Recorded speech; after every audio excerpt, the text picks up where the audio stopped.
আসসালামু আলাইকুম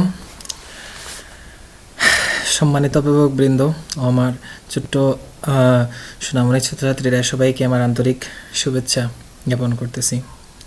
সঙ্গত কারণে গণিত ক্লাসটা আজকে নিতে পারিনি, যার কারণে খুব অল্প সময়ের ভিতরে গণিতের যে টপিকসগুলো আমি পড়া দেওয়ার কথা ছিল সেটা সময় কোনো এক কারণে অফিসে একটি মিটিং থাকার কারণে দিতে পারিনি। তো আমি আবার লাইভে এসেছি। তো একটু ছাত্রছাত্রী যারা আছে তারা ক্লাসটা একটু খেয়াল রাখবে। তো গতকালকে আমি একটি ক্লাস পরীক্ষার বিষয় ছিল ত্রিভুজ সম্পর্কে আলোচনা। বাহুপদী ত্রিভুজ 3 প্রকার আর কোণবেদী ত্রিভুজ 3 প্রকার। তো সম্মানিত অনেক অভিভাবকবৃন্দ আমাকে ফোনে বলেছিলেন স্যার চিত্রসহ বিষয়টা বুঝিয়ে দেওয়ার জন্য। তো সেই হিসাবে আমি গ্রুপে বুঝিয়ে দেওয়ার জন্য আবার লাইভে আসলাম ইনশাল্লাহ। তো বাহুপদী হচ্ছে ত্রিভুজ 3 প্রকার। আচ্ছা, ত্রিভুজের প্রথমে যদি সংজ্ঞায় আমরা বিবেচনা করি, 3টি রেখা দ্বারা আবদ্ধ চিত্রকে ত্রিভুজ বলে। 3টি রেখা দ্বারা আবদ্ধ চিত্রকে ত্রিভুজ বলে। ত্রিভুজ হচ্ছে বাহুপদে 3 প্রকার। একটা হচ্ছে সমবাহু ত্রিভুজ, আরেকটা হচ্ছে সমদ্বিবাহু ত্রিভুজ, আরেকটা হচ্ছে বিষমবাহু ত্রিভুজ। আর কোণবেদী ত্রিভুজ হচ্ছে 3 প্রকার: সমকোণী ত্রিভুজ, সূক্ষ্মকোণী ত্রিভুজ এবং স্থূলকোণী ত্রিভুজ। এখন আমি একটু চিত্রের দিকে লক্ষ্য রাখি। ছোট্ট শিক্ষার্থী বন্ধুরা, তোমরা একটু দেখো, এখানে আমি একটি কলম দিয়ে নির্দেশ করতেছি। এই ত্রিভুজটা হচ্ছে সমবাহু ত্রিভুজ। আমি নিজেই লিখে নিয়েছি। সমবাহু ত্রিভুজ কি? যে ত্রিভুজের 3টি বাহু সমান তাকে সমবাহু ত্রিভুজ বলে। তোমরা একটু ভালো করে লক্ষ্য রাখবে। যে ত্রিভুজের 3টি বাহু সমান তাকে সমবাহু ত্রিভুজ বলে। দেখো, এই যে নিচে সমবাহু ত্রিভুজ লিখেছি, এখানে সমবাহু ত্রিভুজ লিখেছি। কি জন্য লিখেছি? কারণ এই সাইড এদিকের বাহুটাও সমান, এদিকের বাহুটাও সমান, এদিকের বাহুটাও সমান। ঠিক আছে? তো এই 3টা বাহু সমান, এর মানে এই ত্রিভুজকে কি বলে? সমবাহু ত্রিভুজ বলে। অর্থাৎ যে ত্রিভুজের 3টি বাহু সমান তাকে সমবাহু ত্রিভুজ বলে। এখন আমরা আসি সমদ্বিবাহু ত্রিভুজ। সম মানে সমান, দ্বি মানে 2, ত্রিভুজ মানে 3টা ভুজ।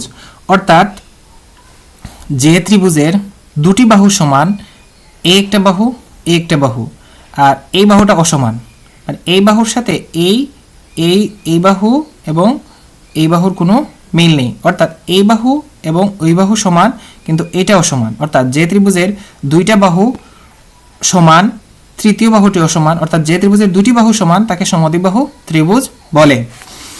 এরপরে আসো বিষমবাহু ত্রিভুজ। যে ত্রিভুজের 3টি বাহুই অসমান, অর্থাৎ কোনো বাহু সমান নয়। এখানে যে 3টা বাহু আছে, 3টা বাহুর মাঝে কোনো বাহু কি নয়? সমান নয়। যে ত্রিভুজের 3টি বাহু সমান নয় তাকে কি বলে? বিষমবাহু ত্রিভুজ বলা হয়। তো সমবাহু ত্রিভুজ আমরা বুঝতে পেরেছি, সমদ্বিবাহু ত্রিভুজ বুঝতে পেরেছি, বিষমবাহু ত্রিভুজ আমি বুঝতে পেরেছি।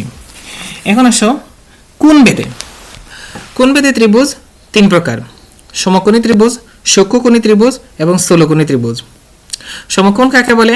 90 ডিগ্রির সমান কোণকে সমকোণ বলে। সূক্ষ্মকোণ কাকে বলে?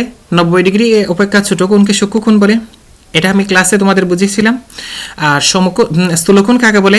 90 ডিগ্রি অপেক্ষা বড় কিন্তু 180 ডিগ্রি অপেক্ষা ছোট কোণকে কি বলে? সূক্ষ্মকোণ, স্থূলকোণ বলে। অর্থাৎ 90 ডিগ্রি অপেক্ষা বড় এবং 180 ডিগ্রি অপেক্ষা ছোট কোণকে স্থূলকোণ বলে।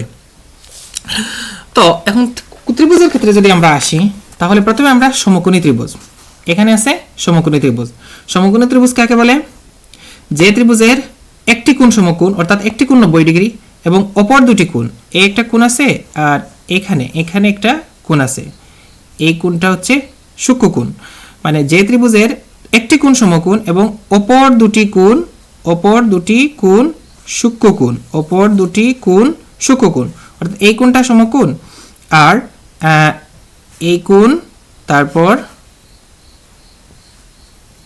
এই কোণ সূক্ষ্মকোণ। অর্থাৎ যে ত্রিভুজের একটি কোণ সমকোণ এবং অপর দুটি কোণ সূক্ষ্মকোণ তাকে সূক্ষ্মকোণী ত্রিভুজ বলা হয়, সমকোণী ত্রিভুজ বলা হয়। যে ত্রিভুজের একটি কোণ সমকোণ তাকে সমকোণী ত্রিভুজ বলা হয়। যে ত্রিভুজের একটি কোণ সমকোণ তাকে কি বলে? সমকোণী ত্রিভুজ বলে। এখন আসো স্থূলকোণী ত্রিভুজ কাকে বলে। দেখো, এই যে কোণটা, মানে স্থূলকোণী ত্রিভুজের যদি আমরা বিবেচনা করি, এই যে স্থূলকোণী ত্রিভুজ আছে, এই স্থূলকোণী ত্রিভুজটা দেখো, এই কোণটা কিন্তু স্থূলকোণ। কি জন্য?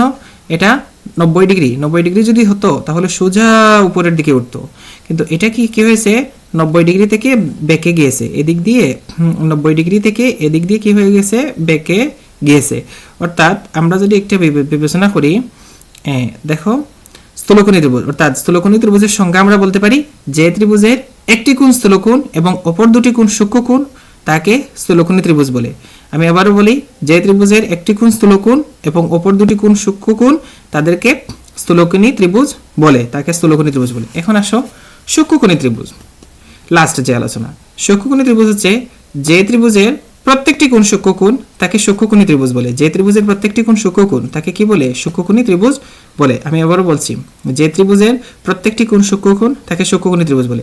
যেমন এখানে উপরের দিকে একটা কোণ আছে, এদিকে একটা কোণ আছে, তারপর এদিকে একটা কোণ আছে, এখানে 3টা কোণ আছে, অর্থাৎ 3টা কোণই কিন্তু সূক্ষ্মকোণ, অর্থাৎ 90 ডিগ্রি অপেক্ষা ছোট। যে ত্রিভুজের 3টি কোণ সূক্ষ্মকোণ তাকে সূক্ষ্মকোণী ত্রিভুজ বলে। আমি আবারও বলছি, যে ত্রিভুজের 3টি কোণ সূক্ষ্মকোণ তাকে সূক্ষ্মকোণী ত্রিভুজ বলে। অর্থাৎ সমবাহু ত্রিভুজ হচ্ছে যে ত্রিভুজের 3টি বাহু সমান, যে ত্রিভুজের 3টি বাহু সমান তাকে সমবাহু ত্রিভুজ বলে।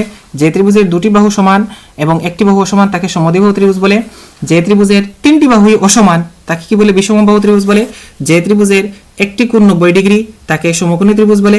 যে ত্রিভুজের একটি কোণ স্থূলকোণ তাকে স্থূলকোণী ত্রিভুজ বলে। আর যে ত্রিভুজের প্রত্যেকটি কোণ সূক্ষ্মকোণ তাকে সূক্ষ্মকোণী ত্রিভুজ বলে। আশা করি তোমরা বুঝতে পারবা, তোমরা ক্লাসটা দেখো, আর তারপরেও যদি প্রশ্ন থাকে আগামীকালকে গিয়ে ওইটা করে ফেলবা। ওই চিত্রগুলো আজকে দেখবা, চিত্র অনুযায়ী আঁকার চেষ্টা করবা। যে জায়গায় সমস্যা হয় আগামীকালকে ওইগুলা দেখাবা আমাকে। ওকে, আসসালামু আলাইকুম।